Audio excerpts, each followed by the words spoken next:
Buenas, amigos de YouTube. Gracias por estar una vez más en el análisis de circuito de corriente alterna.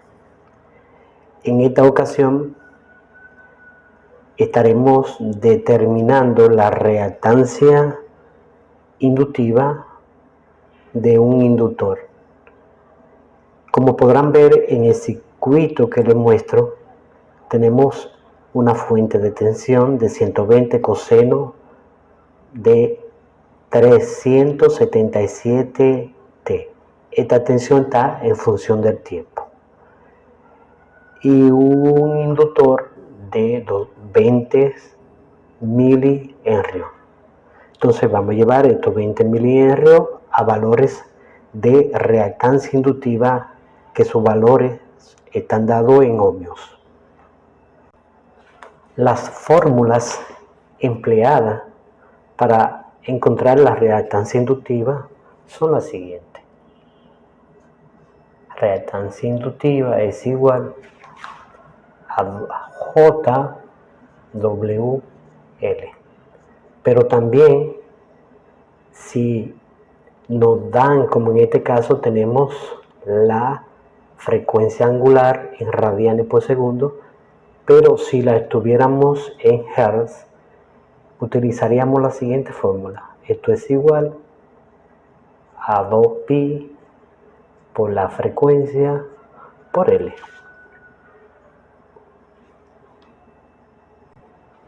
Sustituyendo los valores en la fórmula, tenemos que reactancia inductiva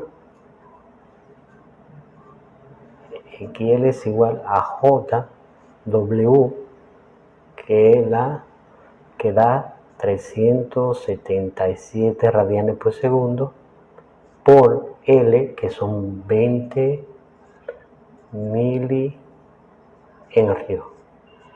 Eso es igual a J 377 por 20 por 10 a la menos 3. Multiplicando tenemos estos valores, que da J 7.57 ohmios. Esto está en la forma rectangular.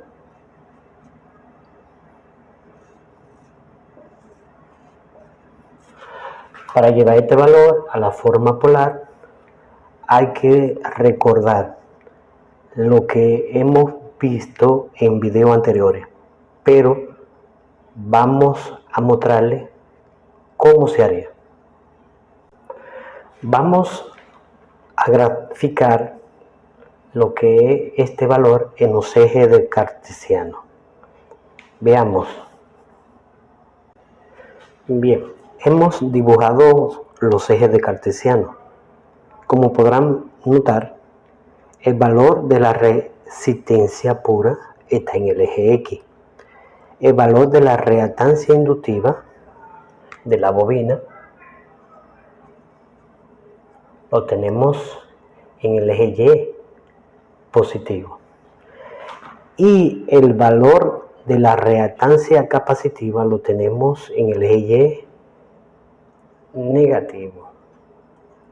Por lo tanto, veamos que el valor de J, vamos a suponer que está acá, tenemos que es J 7.57 ohmios. Ahora bien, entre el eje X y el eje Y hay un ángulo de 90 grados. ¿Por qué? Porque el valor que tenemos es inductivo puro.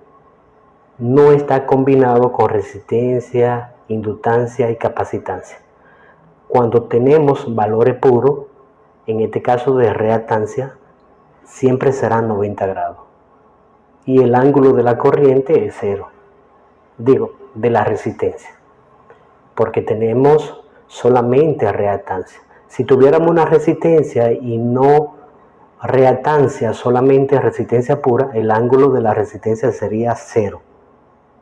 Entonces, el valor rectangular de esto sería Z es igual a 7.57 con ángulo de 90 ohmios.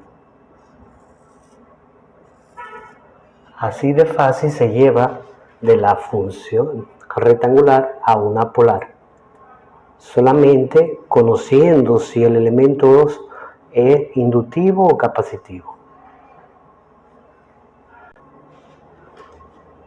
Determinamos los valores de la impedancia.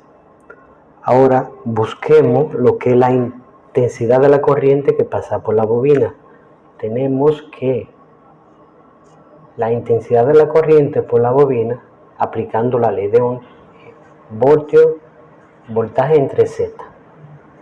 Por lo tanto, el voltaje es 120 coseno de 377 a la T. Recordar que esto es igual a 120 con ángulo de 0, porque no tenemos ángulo. Esta tensión está en función del tiempo y esta está en función de la frecuencia, que es un fasor de voltaje. 120 con ángulo de 0. Recuerden que para convertir de tensiones en el dominio del tiempo al dominio de la frecuencia, siempre debe estar esta función en coseno. Si tuviera en seno, hubiera que llevarla a coseno para luego convertirla en fasor o el voltaje al dominio de la frecuencia.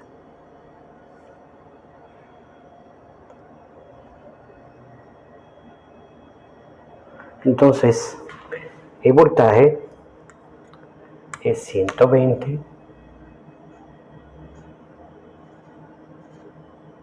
con ángulo de 0 sobre el valor de la impedancia, que es 7.57 con ángulo de 90.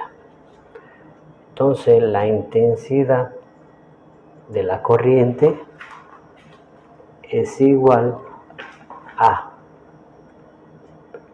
15.157 con ángulo, esto se resta, 0 menos 90 quedaría negativo 90 grados amperios. Así de fácil se determina la intensidad de la corriente o la intensidad fasor.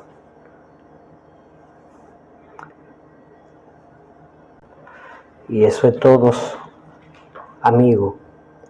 Suscríbase al canal y denle like. Y nos vemos en un próximo video. Hasta luego.